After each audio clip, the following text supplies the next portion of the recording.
So that was about the various clinical manifestations.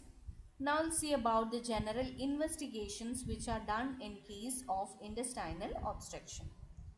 So the laboratory investigations may include elevated WBC count. This especially happens in an ischemic bowel. There can be elevated HCT as well as BUN, and this happens due to third space fluid loss and dehydration. So plasma leakage അതുപോലെ തന്നെ ഡീഹൈഡ്രേഷനും ഉണ്ടാവുമ്പോഴാണ് elevated HCT and BUN കാണിക്കുക. There can be metabolic alkalosis, and this is manifested by hypokalemia and hypochloremia, especially in case of proximal obstruction.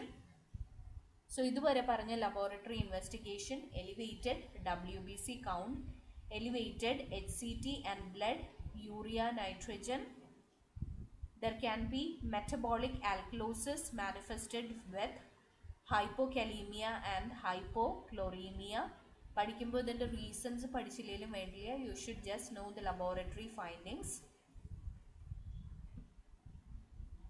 In the radiological investigations,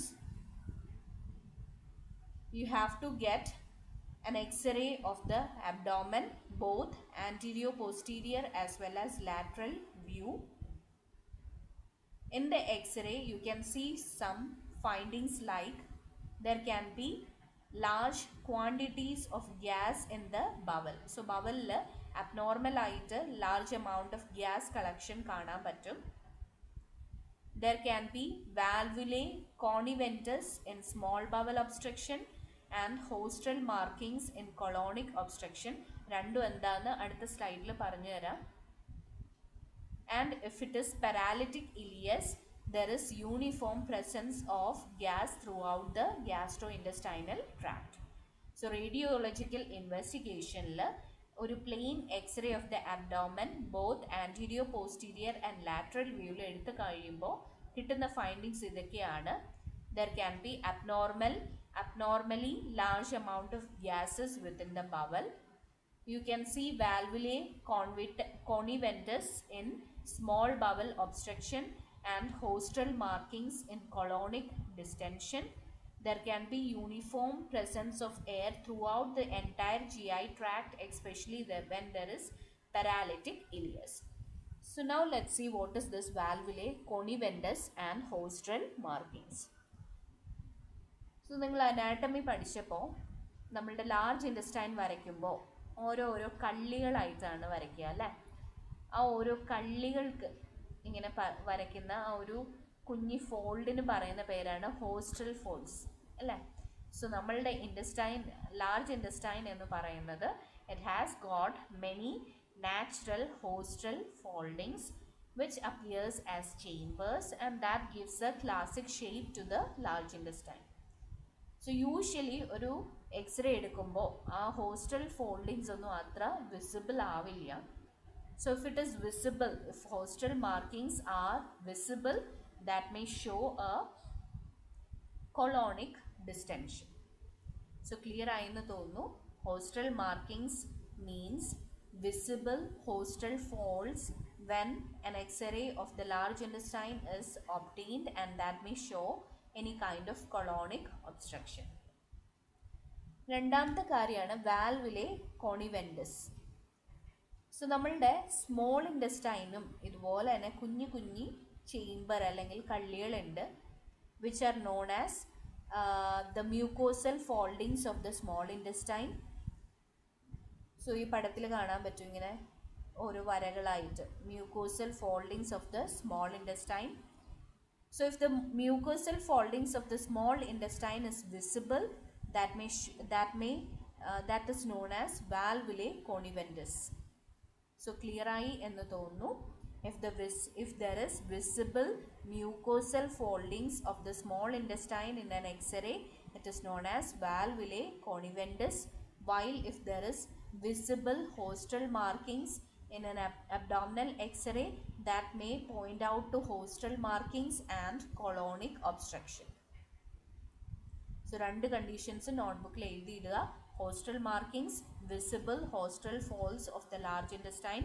It may show colonic distension, valvulae conivendus, visible mucosal foldings of the small intestine, and that may show any obstruction in the small intestinal region.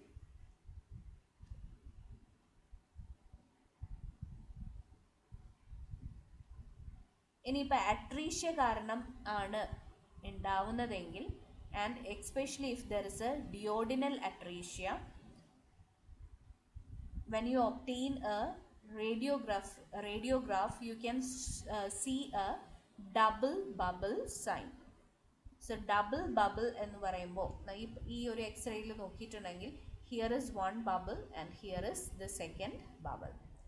So duodenal atresia ഉണ്ടാവുമ്പോൾ the first bubble indicates the stomach and the second bubble indicates the duodenal region. ഇതിൻ്റെ താഴത്തെ bubble ഒന്നും visible ആവില്ല. So if there is a radiographic finding that shows double bubble sign, that may show a duodenal atresia.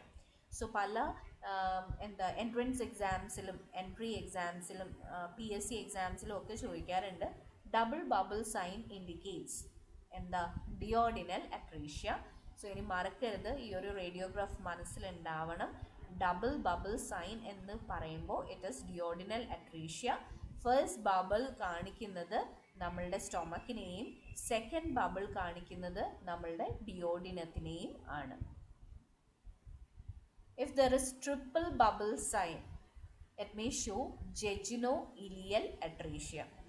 So ആദ്യത്തെ bubble എന്ന് പറയുന്നത് stomach ആയിരിക്കും, രണ്ടാമത്തേത് jejunal റീജിയനിലും മൂന്നാമത്തേത് ഇലിയൽ റീജിയനിലും. സോ ട്രിപ്പിൾ ബബിൾ സൈൻ എന്ന് പറയുമ്പോൾ it may indicate jejunoileal atresia.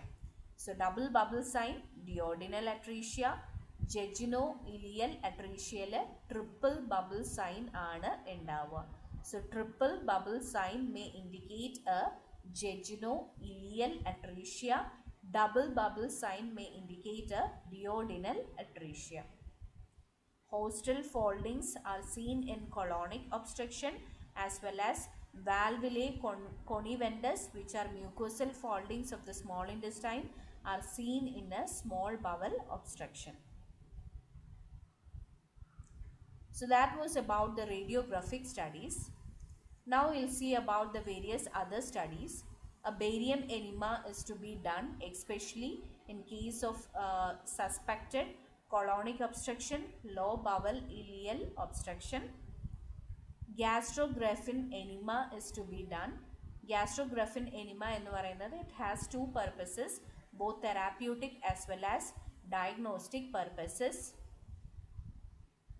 Ultrasonography, a CT and MRI is also to be done. So these are the various investigations that is to be done in case of intestinal obstruction. ഒരു USG എടുക്കണം, CT എടുക്കണം, MRI എടുക്കണം, gastrographin enema ചെയ്യണം, barium enema is to be done, radiography is to be done. റേഡിയോഗ്രാഫിയിലെ various findings, triple bubble sign ഉണ്ടെങ്കിൽ it may show jejunal-ileal atresia, double bubble sign ഉണ്ടെങ്കിൽ duodenal atresia, hostal markings ഉണ്ടെങ്കിൽ large intestinal obstruction, valvulae conivendus visible ആണ് എങ്കിൽ small intestinal obstruction, abdomenൽ uniform ആയിട്ട് gas ഉണ്ടെങ്കിൽ that may show a paralytic ileus,